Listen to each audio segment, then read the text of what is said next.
Hi, my name is Deb McLeod. I'm the Executive Director at Breakthrough Manchester in New Hampshire.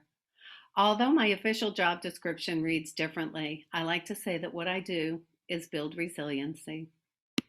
At Breakthrough Manchester, we work with students from underserved communities who are bright and motivated, but have many obstacles that are in the way on their path to college and a bright future.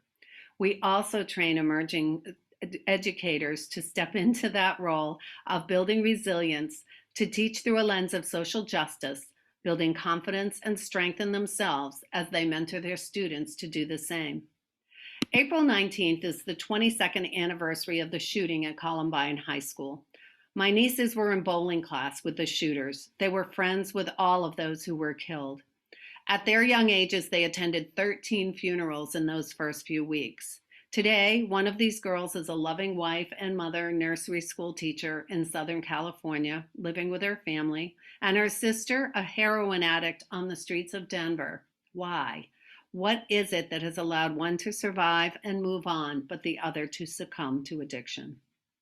Craig Scott lost his sister Rachel in that tragedy and witnessed firsthand the violence in the library as the shooters randomly aimed and shot as if playing a video game, shooting and killing two of his closest friends who were hiding with him under a table. He showed resilience from that day forward by speaking to young people around the country about compassion and making a positive influence, which had been a theme in his sister Rachel's journals.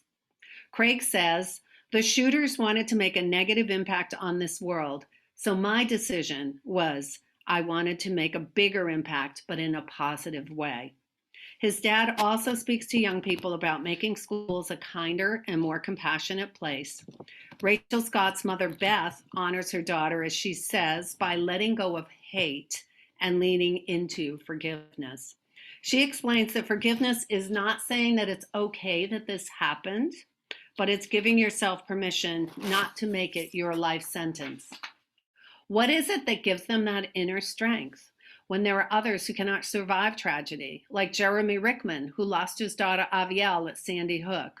He had also started a foundation that focused on compassion as a main building block, but 6 years after the tragedy, he sadly took his own life. That was in 1999. Fast forward to December 2003. My son Alex was 16 when we got the news that his close friend Carlin had a brain tumor that had turned out to be cancer. Just a few days later, my beloved mother-in-law suffered a completely debilitating stroke. In February, my dad fell on the ice and was at Dartmouth Hitchcock recovering from brain surgery when the call came to us in his room that his sister had died suddenly in her home. In March, I learned that my cousin had sadly taken her own life. In April, the sister of a very close friend was missing. 2 weeks later, we learned that she had been brutally murdered, and all that was left were bone fragments in the ashes of a campfire. Then in October, my best friend was diagnosed with biliary cancer that I had to help her keep secret for the year that she had left to live. That was some 18 months, but little did I know that my greatest challenge was evolving just as she passed on. My son Trevor was an honor roll student and an outstanding athlete. His body could grasp any skill easily, from skateboarding and skiing to golf and tennis. He loved being a team player. And of course, being good at everything was awesome. But something was happening as he started his freshman year of high school. He started to fail, first academically, then physically. Over the next 10 years, we tested, consulted, tried treatments, but he continued to decline, needing a wheelchair, then a feeding tube, and a tracheostomy. We continued to seek out experts throughout the country and world, but everyone said the same thing. It's never seen something exactly like this, or never seen this exact combination of symptoms. We even became part of the National Institutes of Health Undiagnosed Diseases program. But Trevor was always game for the next plan. So back to the subject of resilience. What is it that kept Trevor positive? What is it that allowed him to say, okay, let's try at every new suggestion for testing or treatments or medications? I think his athletic mindset and competitive spirit contributed to that resilience. At his funeral service, his friends all spoke to this. They spoke to his ability to excel at school and sports every sport, but they always then turned to a friend and helped them accomplish the same. It was about Trevor, but it was more about his wider world that included helping others succeed with him. He was a good friend and a team player. What kept me going? Well, there was the glass half full. Yeah, I'm one of those people. Not knowing why he was sick or what he was sick with was really, really hard.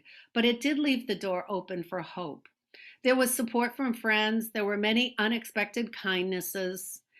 And I also took time to find peaceful moments in nature, walks, beach, sunsets, stars, birds, and dancing. I would take a Zumba class most every single day. For that 1 hour every day, nothing else mattered, except which foot moved next. It was important to be present enough in the moment to put things aside and focus on what is important in that moment, whether it was Trevor's care, another task, or finding a moment for myself. One of my colleagues today describes this as mentally putting a challenge in a box. So it is taking that challenge, putting it in a box, setting that box on a shelf in the closet, and closing the door for now. You can always open that door later when you need to face that challenge. Trevor and I continued to make the most of every day. I got him outside a lot for walks, visits with friends. He played hockey, even went skiing a few times. Oh, yeah, and we had baseball. Trevor and I went to countless minor league baseball games of the Pawtucket Red Sox. Their stadium was very wheelchair friendly, as was their staff. And every time a player comes up to the plate, it can be its own little soap opera to get lost into. Over those 10 years, we saw Trevor fail little by little until he even lost his ability to smile. But I could still read it in his eyes when something would strike him as funny on TV or a song would come on that he liked. There was also the reality that we met a lot of people along the way, along our journey, who had their own journeys. We learned that everyone has their story, their challenges. Yes, ours was kind of heavy and I certainly hit some deep bottoms, but to those who are on their own journeys with their own burdens, those burdens are heavy indeed. So Trevor's brother was married 3 weeks after Trevor died, and then I learned the hard way that over 92% of couples who lose a child get divorced even after 35 years. I was without a son, without a home, without a full-time job, nor deep financial resources. I had to completely start over. And I did by trying to be present each moment and putting one foot in front of the other. I love the saying that sometimes we can only see as far as the next step, and that's okay. Another thing I do is journal, wrapping up my thoughts with 4 things that I'm grateful for, 2 people I wish to send love to, and set one intention for the day. It is important to try and shift your perspective to one of gratitude and optimism. And one of my favorite sayings is the difference between stumbling blocks and stepping stones is how you use them. Every day, Breakthrough works toward fostering resilience in amazing young students and teachers through our program, and their stories are compelling. The first generation student who had no context for higher ed, she didn't even know anyone who had graduated from high school. She persevered with the help and support of an organization who believed in her and is now a physician in Southern California serving other first generation families. Another former student talks about how happy her single mom was when she had a place to be for the summer instead of hanging around in the neighborhood like her brothers who were definitely not college bound. Breakthrough gave her the strength and courage not only to consider college as an option, but to apply to an Ivy League school. And she's now an engineer in the Midwest. Natalia is a Breakthrough student who was with us from grades 6 through 12. She also taught in our program. She applied and was accepted to several colleges, Providence College being her top choice. However, the financial aid package did not make it possible for her to attend. So, armed with facts and figures, Natalia went back to Providence College. She pleaded her case, and was awarded an aid package that did make it possible. She is now thriving as a college freshman on the Providence College campus. I think what our students have in common is people who believe in them and a program that gives them a chance that they can take and make the most of. It helps them to build some inner resilience to move them forward. For those moments when any of us are low and hitting bottom, it's about taking that first step, climbing that mountain, and trying hard not to lose sight of the top, but not forgetting to turn around and reach out a hand, yet never stop climbing. Gathering up your strength by remembering that courage is not the absence of fear, but the strength to move through that fear.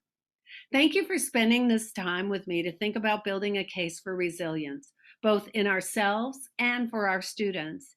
It is about optimism and courage, starting with taking a deep breath and that first step, allowing yourself moments of escape, gratitude, and reflection. And of course, remembering to reach a hand back. Thank you.